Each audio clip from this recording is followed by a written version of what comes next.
O Agricultura BR traz agora informações sobre o mercado da soja. Já antecipo que nós temos nova queda nesta quinta-feira. Muito disso está relacionado a fatores da semana, né? Nessa semana nós já tivemos petróleo recuando de uma maneira mais abrangente, mais intensa. Nós temos um bom andamento da safra norte-americana que vai sendo colhida. E temos também agora uma largada real, verdadeira, para a semeadura de soja aqui no Brasil. Então, tudo isso e outros fatores que a gente vai saber agora vão influenciando no mercado e nas referências de soja. Para falar a respeito deste assunto, nós vamos conversar agora ao vivo com Aaron Edwards, que conversa conosco a respeito do tema e fala um pouco a respeito do que vai acontecendo nesse mercado, já que soja vai apresentando números mais baixos nas negociações na Bolsa de Chicago. Aqui no Brasil, Aaron, mesmo com dólar mais alto, o dólar sobe no mundo todo, sobe aqui no Brasil também o câmbio, e um prêmio que ainda é positivo no mercado atual, não compensa essa queda, não está conseguindo compensar essa queda para a soja em Chicago. Como é que você avalia o momento, o que tem acontecido no mercado para impactá-lo, inclusive outras commodities agrícolas que vêm perdendo valor, principalmente no acumulado desta semana? Boa tarde, seja bem-vindo. Boa tarde, é uma excelente pergunta e é um capítulo negro, por assim dizer, né? Uma semana triste para a soja, já faz uns 10 dias. Nós estamos nos aproximando das baixas que nós tivemos em agosto, então nós estamos quase nesse patamar. A pergunta é, será que vai ter essa queda? Testar, né? Caiu em agosto, voltou, está caindo de novo. Será que vai testar esse nível de agosto? E daí a gente estabeleceu de fato um piso, e daí nós podemos trabalhar preços mais altos novamente, ou será que a arrancada que nós tivemos na virada entre setembro e outubro é só isso que vai ter e não vai ter mais alta? Pessoalmente, eu acredito que nós vamos testar esse nível e eu acho que muito provavelmente esse vai ser um piso que nós vamos consolidar e a partir disso nós vamos ter um mercado em recuperação. Mas a verdade é que ninguém sabe, né? Na verdade, ninguém tem bola de cristal para saber se o mercado vai conseguir reagir a partir desse. Aaron, em relação a equilíbrio, né, falando de oferta e demanda, o que nós temos visto agora, quando a gente olha os números de importação da China, essa semana também teve a China, o setor de alfândegas, de administração de alfândega da China, mostrando lá a importação em setembro, o acumulado do ano, e vem com altas, né, vem com elevações. Quando nós olhamos as aquisições que estão sendo feitas nos Estados Unidos para a safra 24, para entrega na safra 24, 25, a gente observa que a China está bastante presente, né? Ela está demandando bastante soja. Essa demanda que nós temos visto e que estamos considerando um pouco mais aquecida neste momento, no seu entendimento, é natural ou a China está comprando um pouco mais neste momento, até aproveitando os valores que estão mais baixos? Olha, comprador de soja, eu sempre falo que comprador de soja é profissional, até por isso que produtor tem que se profissionalizar. Se eu fosse um comprador de soja mundial, como é a China, eu estaria aproveitando o momento atual para acumular bastante soja dos Estados Unidos. A partir do primeiro trimestre do ano que vem, aí eu viro minhas atenções de volta para o Brasil. Mas se eu conseguir uma cobertura de volumes adequados de soja agora na safra americana, para eu permitir chegar até mais próximo da safra brasileira, isso seria o que eu estaria fazendo estrategicamente. E eu acho que é exatamente isso que a China está fazendo. Então, não acho que a pressão de compra deles representa uma mudança no quadro que, nossa, hoje nós temos escassez de soja. Não. Mas nós temos soja barata nos Estados Unidos e eles estão aproveitando para comprar. E isso é sensato. Por muitos anos em que a gente trabalhava com, digamos, uma suficiência de soja, essa era a estratégia da China. Acumula inventário na safra americana dos Estados Unidos, o suficiente para chegar na safra brasileira e daí faz o volume mais significativo vindo do Brasil. E tudo indica que essa é a estratégia deles novamente esse ano e nós estamos vendo a evidência disso através das exportações dos Estados Unidos. Aaron, e a China, ela tem esse comportamento, tem aproveitado muito bem essa janela, né, tão positiva para o comprador.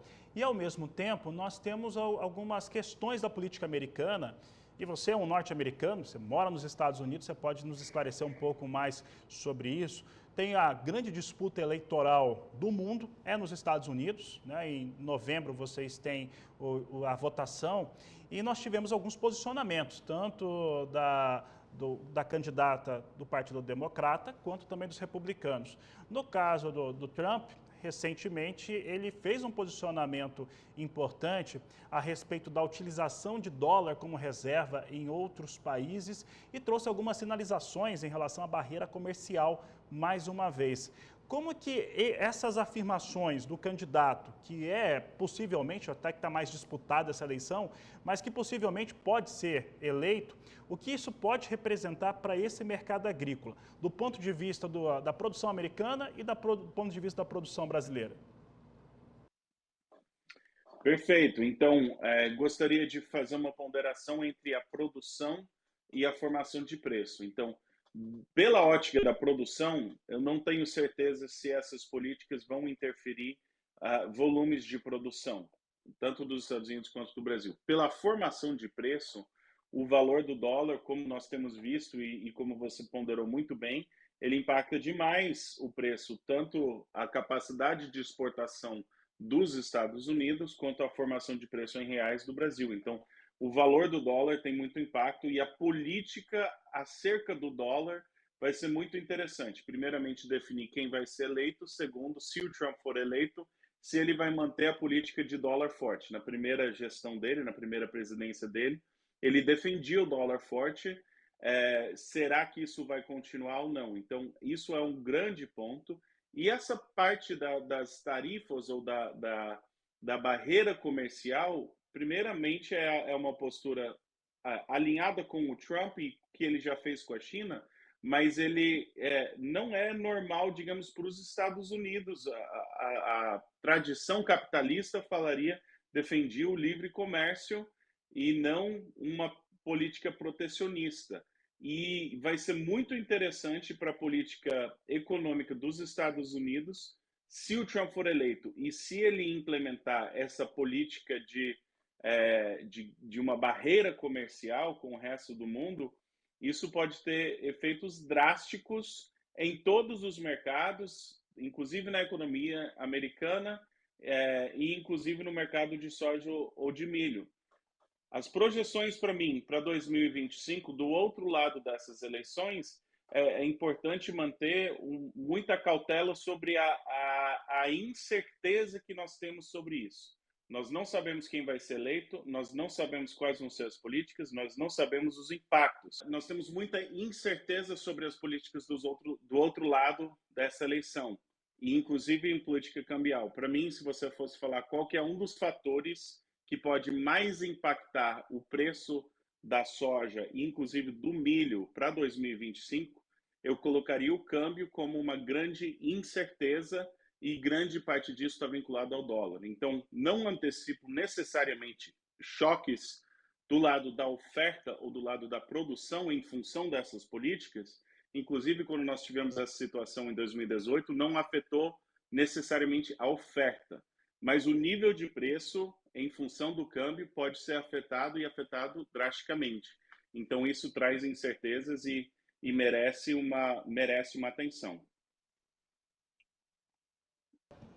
Aaron, vou fazer uma comparação aqui, até porque eu estava conversando com alguns economistas da área de investimento aqui no Brasil, e aí eu acabei fazendo esse comparativo com relação à soja. Para o produtor brasileiro, né, que precisa travar seus negócios, teve algumas janelas bem interessantes para a venda da safra 24, 25 também, essa que ele começa a semear. Em relação ao investimento, vou fazer uma comparação, vou colocar aqui alguém que tenha R$1 milhão, né, dá pouco mais de 200 mil dólares hoje. Tá? Ele ter R$1 milhão rendendo, ainda que seja numa das melhores hipóteses aqui em rendimentos mais comportados, 12%, 15%, que sejam mais seguros desse ponto de vista, é menos do que se ele colocar esse valor investido nos Estados Unidos com uma taxa menor, mas o valor em dólar ele acaba se mantendo, né? O poder de compra em dólar acaba se mantendo. Por que eu estou fazendo esse comparativo? Para a solução, né, de vendas aqui no Brasil, é interessante buscar travas quando os negócios acontecem de serem mais positivos e fazer isso em moeda americana, principalmente, para ter essa referência? É uma excelente pergunta. Então, primeiramente, o contrato B3 no Brasil, né, de soja, ele é um espelho do contrato de Chicago, então ele acaba tendo lastro em dólar. Então, se você está usando as travas, algum tipo de trava de soja vinculado ao B3, ele vai estar vinculado a Chicago, ele vai ter lá esse lastro em dólar, e é uma estratégia coerente. Se a gente for pensar na formação de preço, câmbio, basis, ou premium, e o Chicago está fraco, mas o câmbio não está ruim e o basis não está ruim. Então, você aproveitar e fazer uma venda física, uma venda simples, normal, você travou, né, você tem uma receita em reais. Aí, se você tem, por exemplo, um seguro de alta, isso vai ter um lastro em dólar. Você vai estar linkado ao mercado de soja e se o mercado de soja subir, você vai estar participando dessa recuperação. E eu recomendei essa estratégia lá atrás em agosto, quando a gente estava próximo das baixas, e não vejo motivo de não. Nós estamos num cenário muito similar no momento atual. Nós temos Chicago fraco, câmbio favorável e basis favorável. Não vejo motivo. É uma segunda tentativa para quem errou. Quem errou perdeu essa oportunidade lá atrás em agosto. Então, a tua lógica é coerente, na minha opinião, mas lembrando e ponderando que o câmbio vai trazer incerteza para o ano que vem. Isso não quer dizer necessariamente que vai subir para 6,20 ou 6, ou vai cair para 5. Não, nós não sabemos, mas é prudente, na minha opinião, o produtor brasileiro não achar que tudo vai continuar como esteve. Não, achar que não, porque está assim hoje, vai estar assim na safra, prudência, né? E se o câmbio tiver 5,30 na safra? E se o câmbio tiver 5,40? E se o câmbio tiver 6,20? Pensa nesses casos mais extremos, pensa nesses casos um pouco fora do normal e pensa nas finanças, no impacto financeiro que isso teria.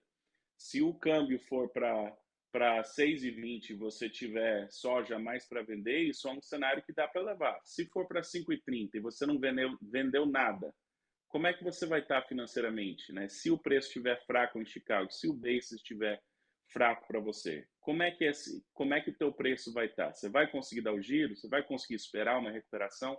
Essas são as perguntas que o produtor brasileiro deveria estar considerando nesse momento, na minha opinião. Aaron, para encerrarmos, né, que o produtor brasileiro, ele tem as questões de campo, ele tem as questões de mercado, que são globais, e eles também têm a questão da política interna, que isso afeta todos os brasileiros, e você já morou no Brasil, você sabe disso muito bem, né, aqui algumas alterações que ocorrem trazem impactos na economia, no mercado financeiro, de uma maneira muito gritante, né, de uma maneira muito brusca, eu diria até. Então, a gente não está livre dessas ocorrências. Esse ano já deve ter ocorrido pelo menos umas 3 ou 4 vezes, de uma maneira doméstica, a gente criar meio que um caos, né, nos fundamentos da economia. Então, para encerrar, Aaron, e você já trouxe muito bem definido que esse produtor precisa escalonar, ter um planejamento para essa venda, no fundamento de produção, de mercado, que está muito ligado a campo, nós estamos com os americanos, aí vocês estão colhendo bem essa safra. Temos o Brasil agora começando a semear com boa expectativa de chuvas, então não é um escândalo pensar em 166 milhões de toneladas, como a Conab apontou, ou mesmo 168, 169, que o Departamento de Agricultura norte-americano também apontou, mas com um fator novo, que a última vez que a gente teve uma grande safra aqui no Brasil, há duas campanhas, a Argentina quebrou, e a Argentina vem num ritmo muito parecido, ela pode ter uma grande safra também. Como é que fica aí o equilíbrio de oferta e demanda? Porque nós vamos ter uma evolução de oferta muito maior do que de demanda se os números se confirmarem. Perfeito. Então, é muito importante entender como é que o mercado opera em clima de escassez e como é que o mercado opera em clima, digamos, de abundância de grãos. Então, Quando você tem riscos de escassez, pode faltar soja, pode faltar milho, o mercado ele entra em modo como se fosse leilão. Quem dá mais? E aí você pode ter aquela euforia de preço, aquela é leilão mesmo. Quem está precisando, quem quer mais, quem tem mais poder aquisitivo. E aí você tem aquela, junto com isso, né, gasolina no fogo, são os especuladores que também acham que vai subir para sempre. E você tem aquela euforia de ascensão. Nós passamos por um período do fim de 2020 até grande parte de 2023, em que a gente tinha quase todo ano, uma ou duas vezes, três vezes por ano, que tinha aquele pode faltar quem dá mais, né? Aquele leilão. Em um mercado em que há uma abundância de soja, que há suficiência de soja, ou suficiência de milho, a característica é um pouco diferente, mas não é que esse mercado cai para sempre e consegue tirar esse grão de graça. Ele trabalha geralmente dentro de uma faixa de negociação em que ele sobe o suficiente para fazer o grão trocar de mão, aí ele cai o suficiente para o comprador ter sua vez, aí ele sobe de novo. Então ele tem uma característica mais lateralizada.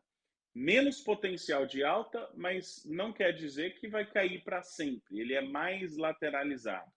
O que nós estamos vendo hoje, na minha opinião, nós estamos vendo, digamos, os especuladores quase já saíram do mercado, desde o relatório da sexta-feira passada. Nós estamos vendo como se fosse um preço justo da safra e da certeza de muita soja no Brasil, sem muita pressão de especuladores. Então, esse preço atual, falando no nível de preço de Chicago, ele não é muito animador, digamos os $10 arredondando, mas ele também é um preço que, na minha opinião, se a gente tiver qualquer risco de produção ou se o milho tiver forte e falar de redução de área de soja na próxima safra dos Estados Unidos, qualquer coisa que muda esse cenário otimista, ele pode voltar a subir. Eu não estou falando que a gente vai ter aqueles $13, $14 de novo, mas trabalhar para o lado de cima de uma faixa.